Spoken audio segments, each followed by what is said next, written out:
La MT y su iniciativa cultural Libros sobre Ruedas colaboran con este espacio.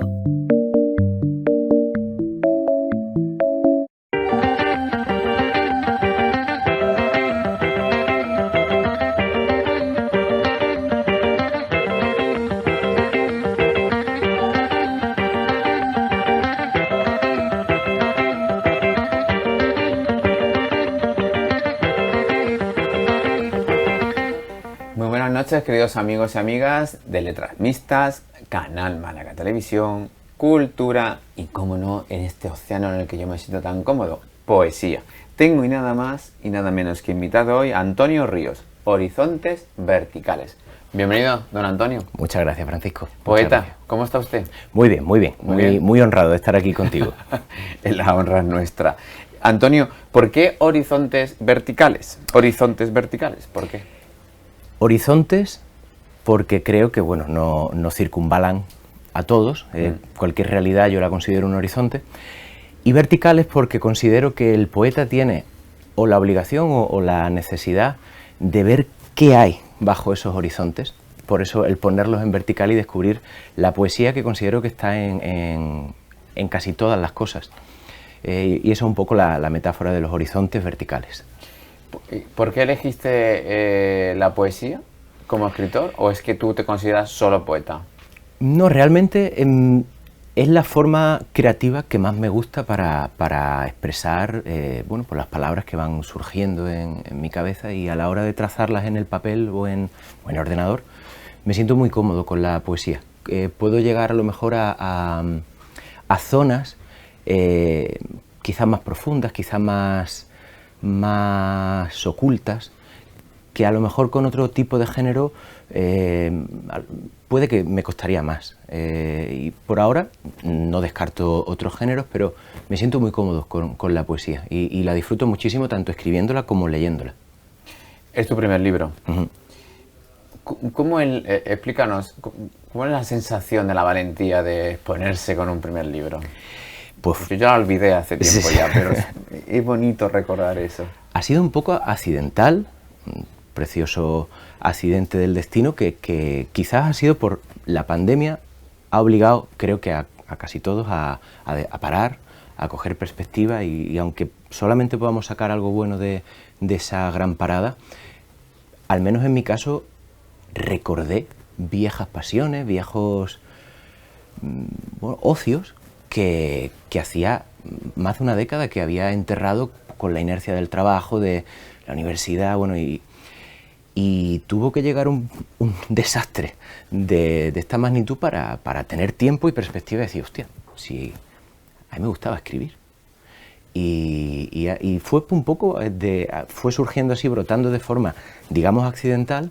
Ya conocía a Pedro Villarejo, que es un poco quien me ha ido abriendo las puertas, en este caso de la editorial Algorfa, y yo le entregué unos poemas que había escrito, pero como quien se lo entrega a un padre o a una madre, en plan, a ver qué te parece, sin ninguna pretensión. Jamás pensé que esto iba a existir, que esto iba a tener lugar, porque lo hice sin pretensión alguna. Como escribí cuando era pequeño, tengo mis poemitas ahí de poemas en potencia, como yo les llamaba, y están por ahí, estarán en casa de mi madre, por ahí perdidos, y lo hacía sin pretensión, por el simple hecho, el escribir era el fin, no era ningún medio, era simplemente el fin. Me gustaba y lo hacía sin pensar que eso alguna vez iba a tener alguna repercusión en un libro, o que a alguien le pudiera interesar más allá de mi familia o de mis amigos, como puede ser Pedro Villarejo, que siempre él intentaba, me animaba, ¿no? Pero no me lo tomaba muy en serio, como cuando mi madre me dice, ay, qué bonito, no, entre comillas, no me lo tomo demasiado en serio. Y con Pedro me pasó algo así. Sin embargo, cuando tenía 10-12 poemas que están aquí, Pedro me dijo, Antonio, a mí me gustaría que publicaras. Y yo pensé que estaba de broma, pero no, estaba en serio. Y me dijo, escribe, sigue escribiendo, y cuando tengas unos 20 y tantos, vamos tocando puertas de editoriales a ver si alguna cuaja. Pedro estaba recién publicado un libro suyo con Algorfa, y tocamos ahí en Algorfa y les gustó. Lo único que me dijeron, sigue escribiendo, por lo menos unos 25, y al final llegué a 30 y llegamos Pero fue todo un poco sin... que es lo curioso, ¿no? Como una causalidad, ¿no? como si realmente el destino me hubiera llevado... Hay una frase de Alejandro Jodorowsky que me gusta mucho, que es: gracias, plantas de mis pies, por llevarme a donde me estoy esperando. Un poco ha pasado así. Es como que al final, bueno, estamos aquí, pero de una forma más que casualidad, causal. ¿La liturgia de ser poeta es una liturgia que se adquiere? ¿Es una liturgia que se domestica? ¿Una liturgia que se puede aprender? Pues creo que tiene una parte pasiva y una parte activa.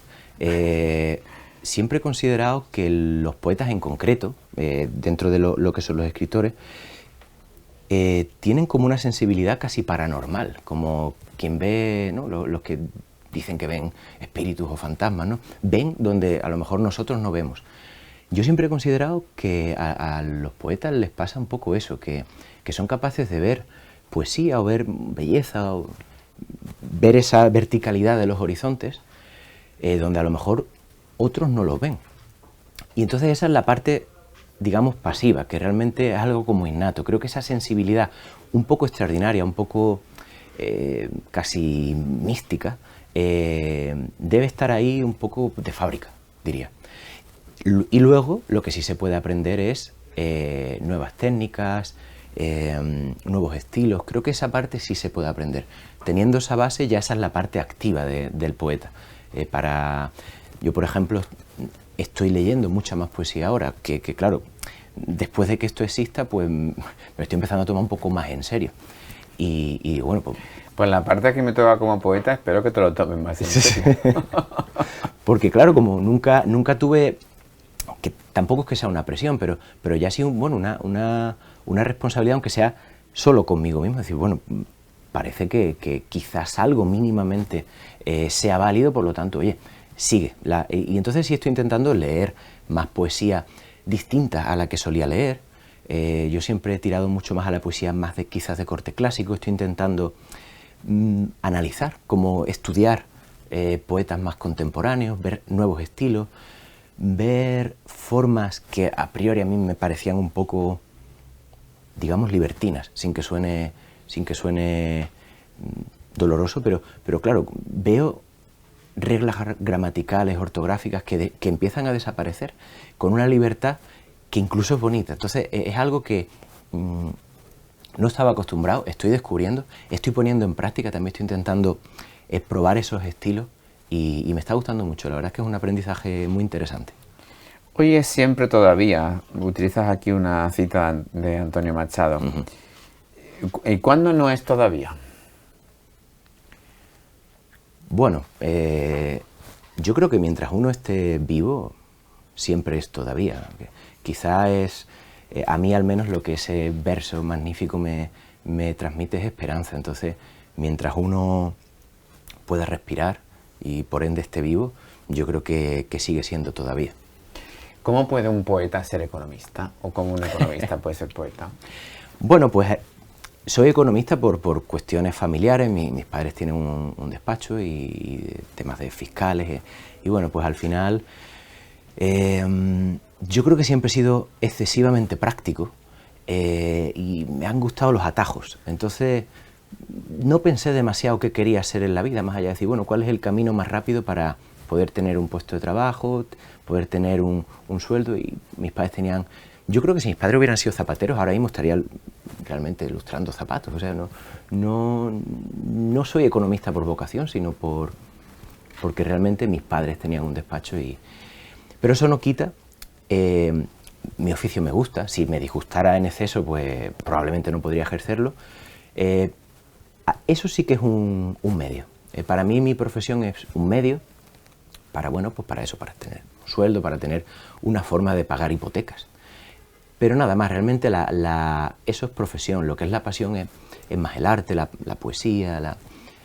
Y soy capaz de compaginar que hay muchas personas que no entienden cómo se puede trabajar de algo que a lo mejor no es tu pasión. Yo realmente he conseguido un equilibrio muy bueno entre la profesión como un medio simplemente, sin darle más vueltas así, y lo que es las pasiones, que es lo que pasa después de trabajar. Entonces, bueno, quizás al lograr ese equilibrio psicológico entre soy economista de profesión y bueno, poeta de pasión, digamos. De vocación. Horizontes Verticales te habrá un abismo sin duda importante, que es la calificación de poeta. ¿Ese abismo te ha abierto otras opciones? Es decir, ¿en qué trabajas ahora? ¿En qué estás haciendo? ¿Hacia dónde te diriges como poeta vocacional?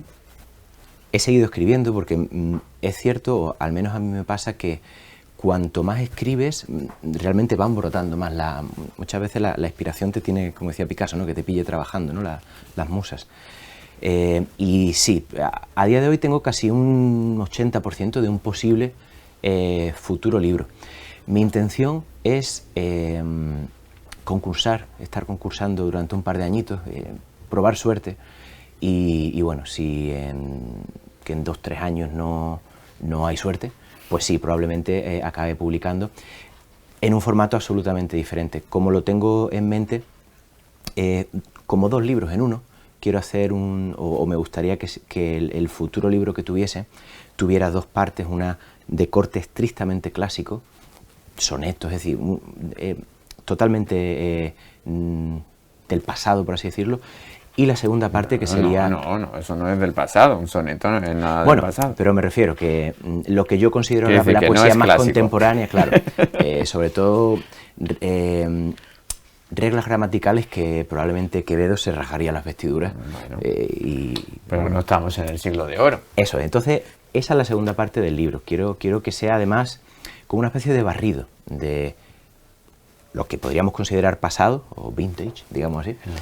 Un haiku a modo de transición en el centro y luego todo poesía que yo consideraría contemporánea.